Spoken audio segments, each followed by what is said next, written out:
Okay, Gen Chem people, we are going to start in our new, we are going to start with some new stuff today. We're going to start with nuclear chemistry. So hopefully now that we've done the atomic theory, we know that we have protons, we know that we have electrons, and we know that we have neutrons. We know that the protons and the neutrons are in the nucleus. We also know that the protons weigh 1 AMU, and we know that the neutrons weigh 1 AMU. We're going to now talk about nuclear reactions where we're actually changing the nucleus. That's why they call them nuclear reactions, because we are changing the nucleus of the reaction, of the atom or the element. So we're going to start talking about our very first experiment that helped us understand that there were lots of different types of nuclear decay. Up until this point, we just knew that there was some kind of nuclear decay, but we didn't know that there were lots of different types. So after Becquerel and Marie and Pierre Curie started isolating and playing with nuclear reactions, we have Rutherford that actually starts playing with nuclear reactions as well and puts them through an electronic field. So you'll recognize this experiment a lot because it's very much like his gold foil experiment. So let's first talk about ionizing radiation. Okay, ionizing, ion means that I am creating an atom that has a charge. And so an atom that has a charge either has more electrons than it has protons, or it has more protons than it has electrons. It means its charges are not balanced. The protons do not equal the electrons. So protons do not equal the electrons when we create an ion. So ionizing radiation is radiation. So a radiation that is energetic enough to knock or disrupt an electron in an atom. So if it knocks or disrupts an electron in an atom, that means we will have an atom where an electron has gone, and so we will have more protons than we will have electrons. So it usually creates positive ions by knocking an electron out of the atom. Okay? So Rutherford did this really cool experiment. Once again, he had the lead block, and in that lead block, he put radioactive material, usually something from uranium or thorium, and he put this barrel in the lead block so that it would be nice and straight and create a straight beam. And instead of putting gold foil, he put an electric field here. So we had a positive plate and a negative plate that an electric field was going through. And he noticed that there were he put that same type of zinc sulfide screen. So we still have the zinc sulfide screen so that he can see where things are hitting, because it will fluoresce as things are hitting the screen. But he noticed 3 very distinct areas. He noticed an area right here, an area straight on, and then an area a little bit towards the negative plate. So if you remember when we were talking about charges, if I have this beta field that is directed towards the positively charged plate, we said opposites attract. So if this beta field is directed towards the positive, we can say that the beta is charged what? Hopefully you said negative. Beta particles are essentially negative electrons that are coming from the nucleus. And yes, hold up, I did say nucleus. Electrons aren't necessarily in the nucleus, but there are electron-like particles that make up neutrons that we call beta particles that make the neutron neutral, because neutrons are really protons with a few extra subatomic particles to make them neutral, and that's hence neutrons. So yes, it's essentially like an electron coming from the nucleus, but we call it a beta particle. Then the next one we have coming straight out here.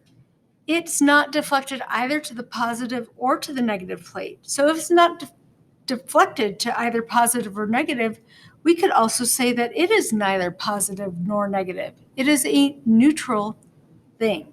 So gamma rays, and they're not particles. They are rays. They are electromagnetic rays.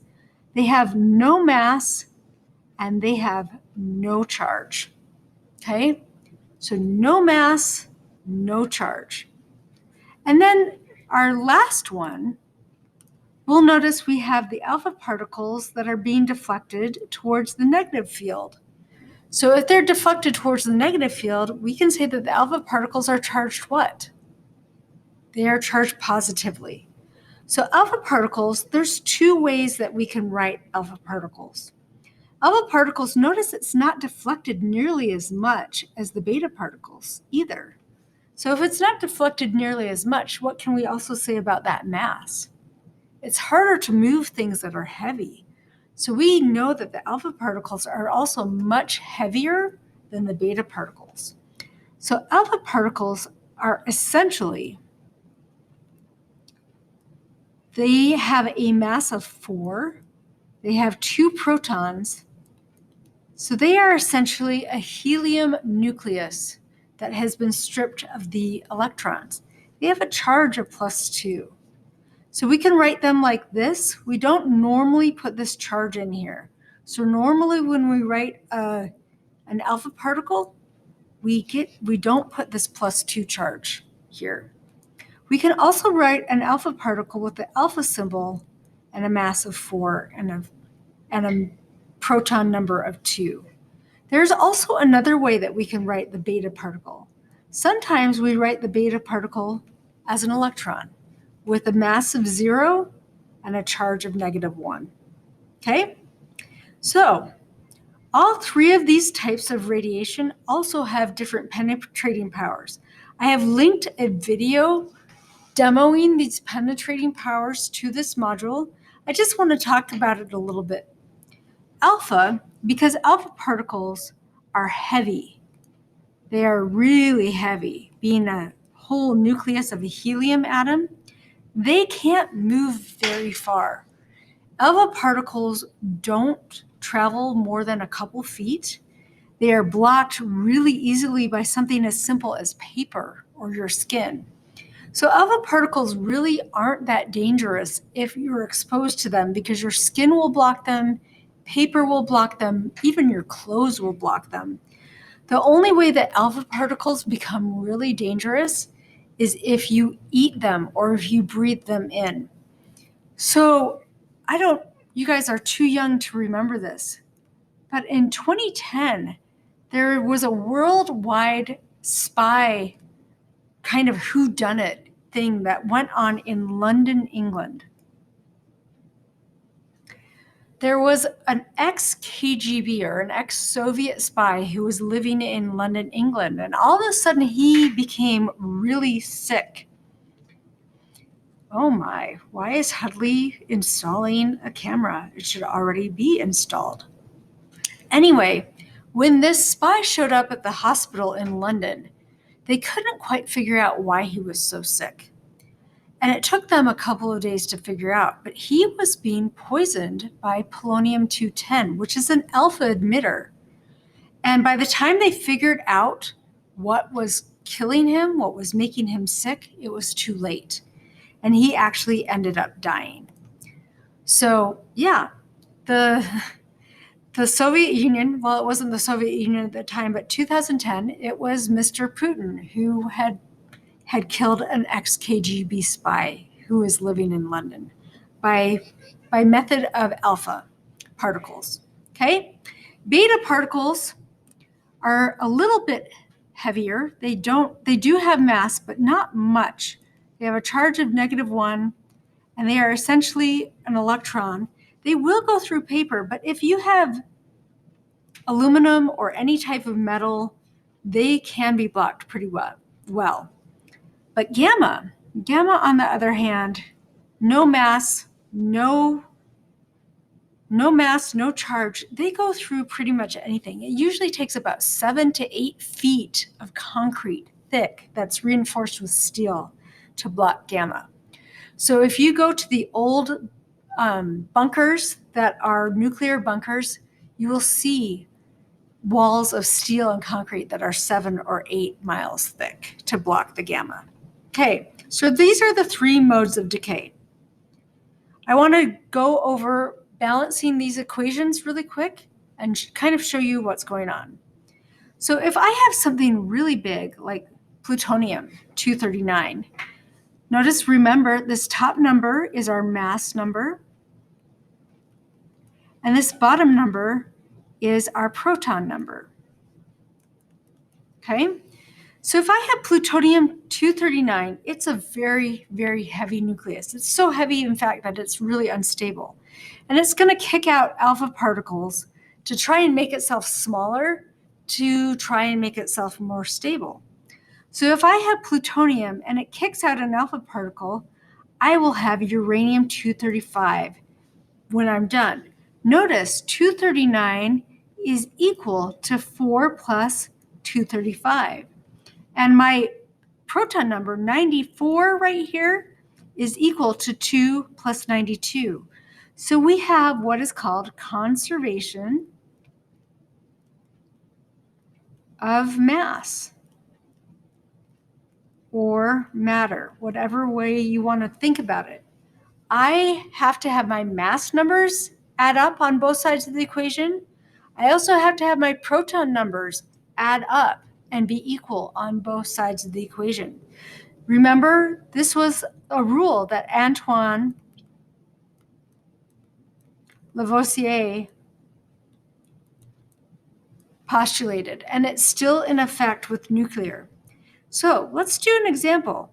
I'm going to do an alpha admission of americium-241. So when I have this kind of notation, remember the dash whatever gives me the mass number. So that means I have americium-241. And I am going to need to look at a periodic table to give me the proton numbers of americium because I don't have that memorized. Americium, I do know, is one of these ones at the very bottom. So let's find americium. Americium, right here, it's got 95 protons. So let's put that back on our notes here. We got 95 protons. Now, we said that we were going to do an alpha admission, okay? So there are 2 ways that I can write alpha. I can write alpha as a helium, or if you would prefer, I can write it as an alpha symbol as well. That was a really terrible alpha symbol. Either way, it gives us the same amount. Now we have to figure out what's left. So let's take this. 241 minus 4 will give us 237. And 95 minus 2 will give us 93. So what we now need to do is we need to go check the periodic table to see what has 93 protons. So let's check the periodic table. 93 protons. We have neptunium. So we have created an atom of neptunium due to the alpha decay of americium-241. Now, by the way, you guys all probably have a little bit of americium-241 in your house. This is used by smoke detectors. Okay? So all of you probably have a little bit of americium in your house. I hope you do, because you should have at least one smoke detector for every level of your house. Okay, so let's look at what beta does. Beta, particle emission, an electron is given off by an unstable nucleus. Now I want you to pay special attention to this neutron right here. I've got carbon 14, okay, 6 protons, 8 neutrons to give me a mass of 14. That neutron gives off a beta particle, okay? Notice, because that negative part of that neutron has left, that neutron becomes a proton. So my proton number goes up. My mass number stays the same. So if my proton number goes up, I go from carbon with 6 protons to nitrogen with 7. So I don't have a carbon atom anymore. I have a nitrogen atom. So when I look at my notes, I have a nitrogen atom because I have changed my number of protons. So let's do a practice one. A beta emission of rubidium 87. So rubidium 87. Now that 87 gives me my mass number. I don't know the proton number. So I'm going to look at rubidium for my proton number. I have 37 protons in rubidium. So let's put that down there. I remember correctly, 37? Yes. 37. And I want to do a beta emission. So I have 0 mass and I have a -1. I could also write this as a beta particle as well. Okay, remember, mass number on both sides of the equation have to equal, and proton number on both sides of the equation have to equal. So let's think of this. 87 minus 0 is still 87. So I'm still going to have 87 for my mass number. Now this is tricky. 37 minus a -1. When I minus -1, it becomes a positive, doesn't it? So 37 plus 1 is a 38. So I'm going to have 38 protons. Okay, so when I do that, let's look at 38. I'm going to have strontium. All right. Hello? Good.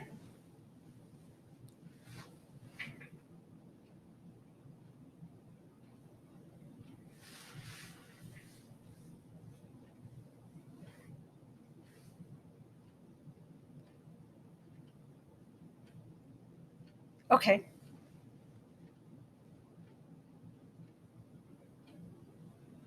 Okay, sounds awesome. Thank you. Bye. Sorry. All right, gamma emission, high energy photons, okay? Mass and atomic number of the nucleus remain unchanged.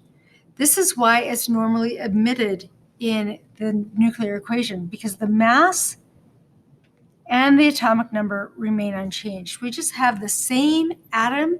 It's now just normally lower energy. So we have the same atom or element, just lower energy. Okay? So we don't really write it. Omitted means we don't write gamma because it doesn't change the atom at all. So we're going to try a few alpha and beta to give us some more practice. So here we go.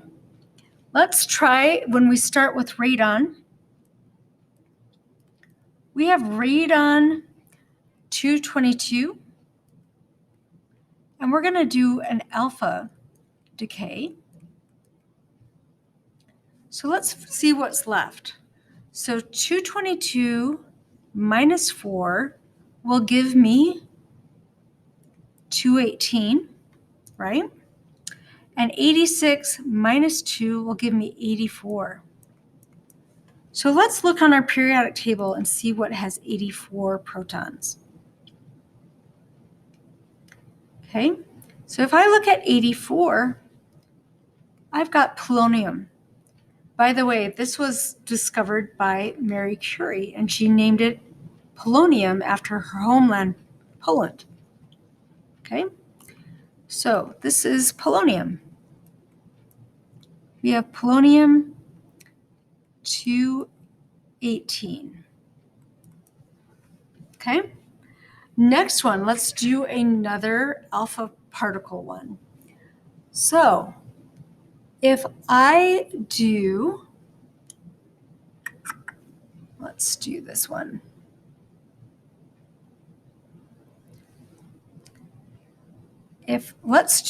Actually, this one's kind of tricky. This one is reverse. So if I have 234,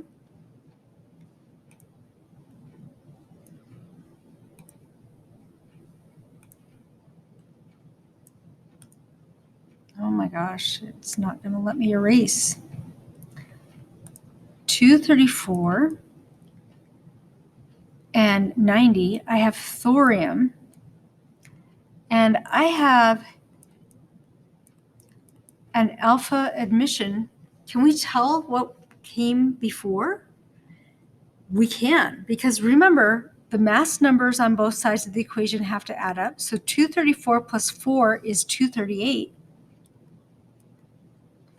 And 90 plus 92, the proton numbers have to equal. 90 plus 92 is going to be 92. So let's look at our periodic table here. 92 protons. I'm going to have uranium. Okay, so uranium is going to be what I have. Uranium-238. Now that's the amount, uranium-238 is the most common isotope of uranium that we have in the world. Okay, let's look at a couple of beta emitters, okay? So if I do this, if I have lead-214, and lead has 82 protons, and I emit a beta particle, what do I get? Once again, protons on each side need to add up, and mass number on each side need to add up. So 214 minus 0 is still 214. 82 minus a negative 1 becomes 82 plus 1, right? So this is going to be 83. So let's look on our periodic table and see what element has 83. So 83, let's see. We have bismuth. So it's going to be an isotope of bismuth. So we're going to have bismuth, 214, and 83. Okay. Should we do another beta? Okay. Let's do potassium 40. So I don't know potassium's proton number, so I'm going to look this up. Potassium has 19 protons. So we're going to put 19 here. And we're going to have a beta decay. Once again, protons on each side need to add up, and mass number on each side need to add up. So let's do mass number. 40 plus 0 is still going to be 40. And 19 minus a negative 1 is equal to 19 plus 1 will be 20. So let's look at the periodic table and what has 20 protons. So if we look at 20 protons, we have calcium now. So this will be calcium. All right, I hope this helped. This is what we're going to do today. So these examples of balancing equations are what you're going to be doing, and then you're going to also be doing some questions on the different alpha, beta, and gamma and their penetrating power. Hope this helped. We'll see you later. Bye.